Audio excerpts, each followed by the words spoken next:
अस्सलाम वालेकुम। सूरह कुरैश कर रहे हैं, इसकी आखिरी आयत है अल्लज़ी अतअमहुम मिन जुइन व आमनहुम मिन खौफ। इसका तर्जुमा देखते हैं किस तरह है। अल्लज़ी जो, जिसने, अतआमा ये ताम जो है वो इसी से निकला है। ये तामा उसने खिलाया और उसने खाया।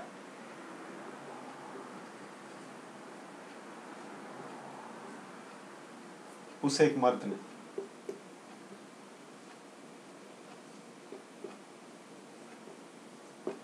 खैर ग्रामर हमारा सब्जेक्ट नहीं है, हमारा सब्जेक्ट है कि तर्जुमा करना है।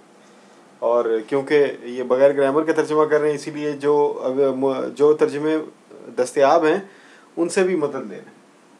अरबी दान नहीं बनना, लेकिन कुरान की आयतों पे गौर करना है। तो अतआमा, तामा उसने खाया और अतआमा उसने खिलाया। वो जिसने खिलाया।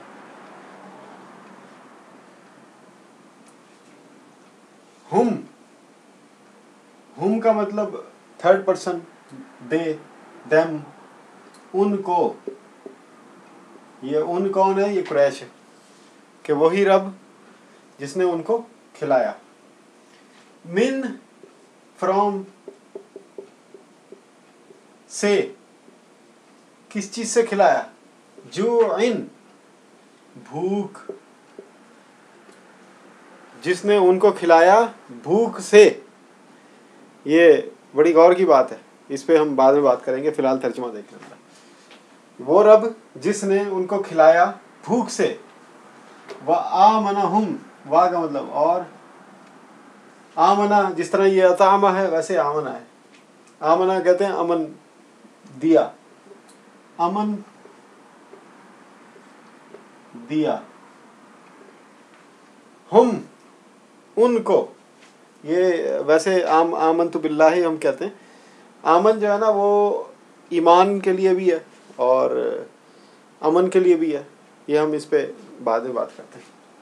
और अमन दिया, हम वही, देम उनको, दे भी है और देम भी आता है। तो यहाँ जुमले के हिसाब से हम उनको है। मिन से, खौफ, खौफ का तर्जुमा खौफ, इस लफ्ज़ से हम मानूस है उर्दू में। और उनको अमन दिया खौफ से और उनको खिलाया भूख से।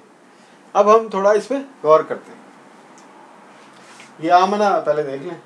जब हम कहते हैं कोई आदमी ईमान ले आया, तो बेसिकली हम ये कहना चाहते हैं कि वो अमन में आ गया। अमन में कैसे आ गया कि अब उसको अल्लाह ताला की तरफ से पकड़ाई का खौफ नहीं है। अब वो क्योंकि इसके अंदर ईमान आ गया, तो अब वो जब अल्लाह ताला के सामने पेश होगा तो वो अजनबी नहीं होगा, वो अल्लाह ताला को पहले से मान रहा होगा। और जब वो रसूलुल्लाह सल्लल्लाहु अलैहि वसल्लम उसकी शिफात फरमाएंगे क़यामत वाले दिन, तो बेसिकली रसूलुल्लाह सल्लम से भी वो मानूस होगा। और फरिश्ते जब वो मरेगा, मौत के फरिश्ते को वो देखेगा, या ज़िंदगी से पहले, मरने से पहले अल्लाह ताला अगर उसको फरिश्तों का दिखाते हैं, मुशाहिदा करवाते हैं, तो वो एक चीज़ को मानता है पहले से, तो वो मानूस है, वो मानता है। तो ईमान है मानना। मानने में दलील नहीं होती कि आप कहें जी ये दलील है तो इसलिए मैं मानता हूँ। दलील ये है कि आप वो उसे अकना कहते हैं अरबी में। दलील कि आपने मुझे एक लॉजिक दी, मैंने उस लॉजिक को सोचा समझा, हाँ लॉजिक तो ठीक है, मैंने एग्री कर लिया, तो उसको अकना कहते हैं अरबी में। और अगर आपने कहा कि भाई अल्लाह एक है और मेरे दिल ने गवाही दी कि हाँ वाकई यार इतनी बड़ी कायनात है, अगर दो होते तो आपस में लड़ते रहते, कायनात का सत्यानाश हो जाता, तो मेरे दिल ने गवाही दी कि हाँ एक ही है, तो इसका मतलब मैंने ईमान ले आया। तो मैंने कोई लॉजिक नहीं कि जी आप मुझे कहें कि ये इसके बराबर है, वो उसके बराबर है, तो वो उसके बराबर है, तो ये इसे अकना कहते हैं कि मैंने एग्री कर लिया। लेकिन ईमान आमना कि मैं अनकंडीशनल मान गया। अनकंडीशनल मान लेना, अमन में आ जाना, हिसार में आ जाना, हिफाजत में आ जाना, तो वो ईमान लाना होता है। तो अल्लाह ताला फरमा रहे मैंने उनको हिफाजत दी, उनको अमन में लेके आया या उनको अमन में रखा। आप देखें मक्का पे किसी ने हमला ही नहीं किया।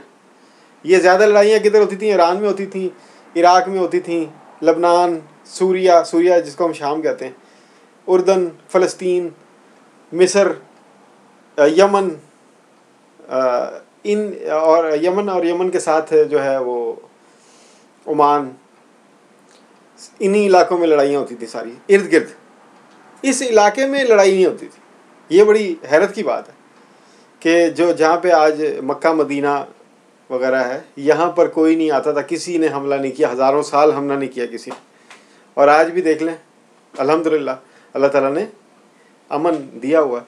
बलदिल अमीन भी अल्लाह ताला ने फरमाया है मक्का को कि ये अमन वाला शहर है या अमानतदार शहर है।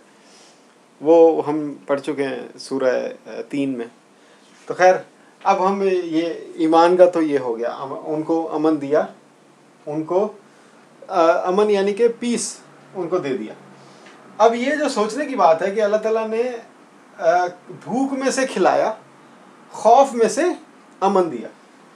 अब ये इसको समझने के लिए एक बड़ी बुनियादी चीज़ है, बुनियादी फार्मूला है, बुनियादी कानून है इस पूरी कायनात का।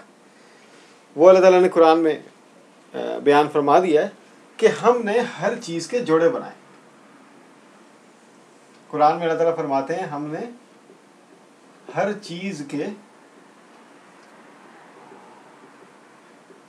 जोड़े बनाए।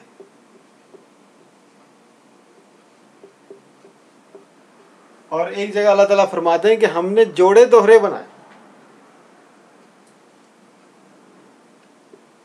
दोहरे जोड़े बनाए। ये दोहरे जोड़े हमारा अभी सब्जेक्ट नहीं है फिलहाल। ये जोड़े कि हर चीज़ में जोड़े हैं। मसलन आप इंसानों में आ जाएं, एक मर्द है, एक औरत है। अच्छा, आप जो मौसम है, मौसमों में आ जाएं, एक मौसम गर्म है, एक सर्द है। आप चीज़ों में आ जाएं, चीज़ों में बहुत सारे कि एक खुश्क है, एक गीला है। अपनी फिजा में देखें, दिन है तो रात है, सख्त है तो नरम है। कोई ऐसी चीज़ नहीं है जिसका जोड़ा ना हो। मसलन ये कलम है, इसका जोड़ा क्या होगा? इसके भी जोड़े हैं। मसलन इसका एक जोड़ा तो ये है, किरतास। किरतास जो है वो कागज़ भी हो सकता है, तख्ती भी हो सकती है, ये बोर्ड भी हो सकता है। किरतास और कलम, वो किरतास अरबी का लफ्ज़ है, काफ रे, ये बड़ा काफ का जादू वाला, तो ये अलिफ सीन। किरतास और कलम ये आपस में जोड़े। अच्छा, फिर इसी कलम का एक जोड़ा स्याही भी है, इंक। इंक नहीं होगी तो ये नहीं चलेगा। किरतास नहीं होगी तो लिखेंगे किस पे? कलम का मतलब ही बेकार है। तो मतलब मर्द ही मर्द है, औरत ही कोई नहीं है। इंसान आगे चल ही नहीं सकता। अगर हर चीज़ गर्म ही है तो फिर सर्दी नहीं है तो कैफियत नहीं बदलेगी। खुश्क ही खुश्क है, गीलापन नहीं है तो ज़िंदगी आगे चल ही नहीं सकती। दिन ही दिन है, रात ही नहीं है तो फिर आराम और सुकून तारी ही नहीं होगा। सख्त ही सख्त है, नरम नहीं है तो उसमें गुजारा ही नहीं है। यानी ज़िंदगी को आगे बढ़ने के लिए जोड़े की ज़रूरत है। काम चलाने के लिए जोड़ा चाहिए। अच्छा, अब जोड़े दो तरह के होते हैं। एक तो वो जो एक दूसरे को कंप्लीट करते हैं, मतलब मर्द औरत को कंप्लीट करता है, ठीक है, और जो है औरत मर्द को कंप्लीट करती है। अच्छा, फिर एक दूसरे का उलट भी हो सकते हैं। मतलब सख्त का उलट है नरम, दिन का उलट है रात, खुश्क का है गीला, और गर्म का है सर्द। दवाई, मर्ज, दवा, ये एक दूसरे का उलट है। एक दूसरे को ख़त्म कर रहा है, वो उसको ख़त्म कर रहा है। तो ये कंप्लीट भी कर रहे हैं और ख़त्म भी कर रहे हैं एक दूसरे को। वैसे तो मर्द और औरत भी एक दूसरे को ख़त्म कर रहे हैं। मतलब जब आप ये जो बर्थ का सिस्टम है, जो लड़का और लड़की पैदा होते हैं, तो जब औरत को बनाने वाले क्रोमोसोम्स गालिब आ जाते हैं तो मर्द नहीं बनता उससे। अगर मर्द को बनाने वाले क्रोमोसोम्स गालिब आ जाते हैं तो वो एक्स और वाई का चक्कर है, जो लोग मेडिकल में हैं वो जानते हैं। तो वो गालिब आ जाते हैं तो फिर औरत नहीं बनती, मर्द ही बनेगा। तो वो ये एक दूसरे की नफ़ी भी करते हैं। ये जो जोड़े हैं ये साथ भी रहते हैं, एक दूसरे की नफ़ी भी करते हैं। मतलब किरतास और कलम का हमने कहा, तो कलम किरतास को पे लिख लिख के खुद को ख़त्म कर देता है। कलम ख़त्म हो जाएगा, नया कलम आएगा। अच्छा, फिर किरतास पे लिखते जाएंगे, किरतास ख़त्म होती जाएगी। यह तो मिटाने का सिस्टम है। अगर मिटाने का सिस्टम ना होता तो फिर हर दफ़ा लिखने के लिए नया बोर्ड लाना पड़ता है। यानी कि कलम ने बोर्ड को ख़त्म कर दिया। आप कॉपी आपके पास होती है, वो आप लिखते जाते हैं कॉपी ख़त्म हो जाती है। यानी कलम ने कॉपी को ख़त्म कर दिया, उसको इस्तेमाल किया और ख़त्म कर दिया। तो ये जो जोड़े वाला सिस्टम है ये बड़ा इंटरेस्टिंग है अगर आप थोड़ा इसमें से गौर करें। अब ये यहाँ पे ये खाना है और यहाँ पे है भूख। तो भूख जो है वो खाने का जोड़ा भी है। ये अमन है, ये खौफ है। तो अल्लाह ताला ने हर चीज़ कपलेट्स में बनाई है, ड्यूअल बनाई है, दो। जैसे ये मेरा हाथ है, ये इसकी पुश्त है और ये हाथ का वो जो है इसका सामने वाला हिस्सा है। तो ये हर चीज़ के दो रुख हैं। एक रुख वाला, एक अकेला तन्हा, अल्लाह ताला को वाहिद भी कहते हैं। वाहिद का मतलब कि एक ही है, कि अल्लाह ताला का कोई ना बीवी है, ना औलाद है, ना बाप है, ना माँ है, यानी अकेला ही अल्लाह अल्लाह ही। अल्लाह की कोई तारीफ़ नहीं, यानी उसको डिफ़ाइन नहीं किया जा सकता कि ये यहाँ से यहाँ तक ऐसे ऐसे ऐसे अल्लाह, ऐसे नहीं बताया जा सकता। ये जो हम बताते हैं ना कि जी अल्लाह ये है, अल्लाह ये है, ये हमारी अपनी एक जहनी वो होती हैं, क्या कहते हैं, डेफिनेशंस होती हैं। अल्लाह ताला की वही तारीफ़ है जो कुरान में लिखी हुई है और जो नबी करीम सल्लल्लाहु अलैहि वसल्लम ने बता दी। तो ये हम जोड़ों की बात कर रहे हैं कि मखलूक में हर चीज़ जोड़े जोड़े में, जोड़े के अगर वो अकेला हो ही नहीं सकता। मतलब कहते हैं कि जी हज़रत आदम जो हैं अकेले पैदा हुए, लेकिन उनका जोड़ा हज़रत अम्मा हवा। अब हज़रत ईसा अकेले थे, लेकिन वो अपनी माँ से पैदा हुए थे। तो अगर आप मेल और फीमेल में देखें तो उनकी वालदा फीमेल थी और वो मेल पैदा हुए। तो ये हज़रत आदम मेल थे, उनमें से फीमेल पैदा हुई हज़रत अम्मा हवा। तो इसी तरह ये मेल फीमेल एक दूसरे से पैदा होते हैं, एक दूसरे से निकलते हैं। तो ये जो निकलना है, यहाँ से हमें एक फार्मूला मिलता है कि भूख में से खाना निकलता है और खाने से भूख निकलता है। अमन से खौफ पैदा होता है, खौफ से अमन पैदा होता है। आप देखें कि अगर दौलत आपके पास है तो आपके गरीब होने के चांसेस हैं। अगर दौलत ही नहीं है तो आपके गरीब होने के चांसेस भी नहीं है। इसका मतलब कि गुर्बत, मतलब ये गुर्बत है और ये दौलत है। तो ये दौलत जब तक है, गुर्बत पीछे है, छुपी हुई है। अगर दौलत चली गई, गुर्बत आ गई। इसी तरह ये अमन है, ये खौफ है। तो खौफ चिपका हुआ है अमन के साथ। इस अमन की हिफाजत के लिए खौफ को पीछे रखना है। इसी तरह भूख चिपकी हुई है ग़िज़ा के साथ। अगर एक रुख, आप इस रुख को ख़त्म करना चाहें तो आपको दोनों रुख ख़त्म करने पड़ेंगे। एक रुख आप नहीं ख़त्म कर सकते। दुनिया में से दिन ख़त्म करना है तो आपको रात भी ख़त्म करनी पड़ेगी। अगर रात ख़त्म करनी तो दिन भी ख़त्म करना पड़ेगा। अगर खुशी ख़त्म करनी तो गम ख़त्म करना पड़ेगा, गम ख़त्म करना तो खुशी। यानी ये बीमारी, दवाई, ये एक दूसरे से लाजिम व मलजूम है। अब ये अल्लाह ताला का अपना एक हिकमत है कि अल्लाह ताला कभी इसको गालिब कर देते हैं, कभी इसको गालिब कर देते हैं। कि आपका पेट भर गया तो आपके ऊपर ताम गालिब आ गया। अगर आपको भूख लग रही है तो इसका मतलब आपके ऊपर जो है भूख गालिब आ गई। इसी तरह अमन गालिब आ गया तो सुकून आ गया। अगर अमन चला गया तो खौफ गालिब आ गया। खौफ गालिब आ गया, आप परेशान हो गए। तो ये एक दूसरे से का मुतजाद हैं और एक दूसरे को उलट पुलट होते रहते हैं। अब अल्लाह ताला फरमा रहे हैं कि मैंने कुरैश को भूखा नहीं रहने दिया, उनको खाना खिलाया, और उनको खौफ में नहीं रहने दिया, उनको अमन दिलाया। तो अब इन कुरैश को चाहिए कि वो उस रब्बे काबा, काबा के मालिक, काबा के वसाइल मुहैया करने वाले, और उन कुरैश को सहरा में रहने, सहरा में सफ़र करने वाला की जो मैंने उनको एक सिफ़त और तबीयत अता की, उसके शुक्र में होना चाहिए कि वो मेरी इबादत करें। इबादत के लिए हम पिछली वीडियो में देख चुके हैं कि इबादत एक मखसूस हुलिये का नाम नहीं है। इबादत टूरिज़म का नाम नहीं है कि आप इंटरनेशनल फ़्लाइट करके कहीं पे चले जाएं, वहाँ पे जो है आप कुछ हरकतें करें, जिस्मानी हरकत, और ये इबादत होगी।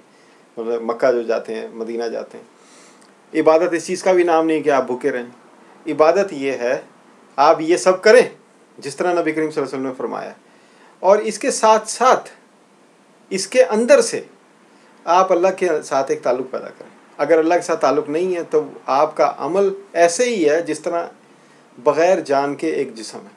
जिस्म क्या है कि मैं नमाज के लिए जिस्म यानी ज़ाहिर, और रूह जो है वो बातिन है। तो रूह जो मतलब मैंने यूँ किया, ये मेरी जिस्मानी हरकत है। लेकिन अगर यूँ करके मैंने अल्लाह के सामने हाजिर नहीं हुआ तो इसका मतलब है कि मैं क़याम में नहीं आया, मैं खड़ा नहीं हुआ, मेरा दिमाग कहीं और है। तो इंसान जो सोचता है उन्हीं के साथ, जिससे ये एक हदीस भी है बड़ी मशहूर है कि जिसके साथ मोहब्बत करोगे उसी के साथ तुम्हारी आखिरत होगी। वो क्यों है? क्योंकि जो ज़हनी ताल्लुक़ जिसके साथ पैदा हो जाता है आदमी उसी तरफ जाएगा। तो ये इबादत, अगर अल्लाह की तरफ जाना है, अल्लाह की तरफ बढ़ना है, अल्लाह से दोस्ती लगानी है, अल्लाह के मखलूक होने का हक़ अदा करना है, तो अल्लाह से ताल्लुक़ पैदा करें। ताल्लुक़ ही इबादत है। इबादत करें, इबादत के अंदर से ताल्लुक़ हासिल करें, तारुफ़ हासिल करें। अल्लाह के जो काम हैं, अल्लाह की जो इतनी बड़ी कायनात है, इसके अंदर गौर करें। अब सबसे पहले तो अपने अंदर गौर करें। ये 2 आँखें लगी हुई हैं, सामने क्यों है, पीछे क्यों नहीं? सोचने की बात। ये कान साइडों पे क्यों है, ये मुंह इधर क्यों लगा हुआ है? ऐसी मखलूक भी होती है कि उसकी आँख 2 होती हैं, 2 आँखों के अंदर छोटे छोटे अच्छे लगे होते हैं। हमारे एक अच्छा इधर, एक अच्छा इधर, ज़्यादा लेंस भी नहीं लगे हुए आँख के अंदर। तो ये अल्लाह के बहुत बड़े बड़े सिस्टम हैं। खुद हमारा एक बहुत बड़ा सिस्टम है, बहुत इसमें टेक्निकलिटीज़ हैं। जितने भी डॉक्टर हैं, किसी डॉक्टर से पूछेंगे आपको क्या इंसानी जिस्म का एक एक जुज़ का समझ आ गई है, तो जो सही डॉक्टर होगा वो कहेगा नहीं, हम अभी भी सीख रहे हैं। अल्लाह ताला ने ऐसे बना दिया। तो अल्लाह ताला का इल्म लामहदूद है। अगर अल्लाह से ताल्लुक़ हासिल करना है, अल्लाह के कामों में गौर करें, इबादत में तवज्जो कायम करें। इबादत होगी तो फिर आपको ये सिस्टम समझ आ जाएगा। तो ये यहाँ पे सूरत ख़त्म होती है। आप इस पे गौर करें। जो मेरे जहन में आया, जो मैंने सीखा, जो पढ़ा किताबों से, जो अपने उस्तादों से सीखा, मैंने आपको बता दिया। और बाकी आप भी गौर करें। और ये बहुत इम्पॉर्टेंट है कि कुरान पे गौर करना हर मुसलमान की ज़ाती ज़िम्मेदारी, ये आप किसी पे डाल नहीं सकते। बहुत शुक्रिया। अस्सलाम वालेकुम।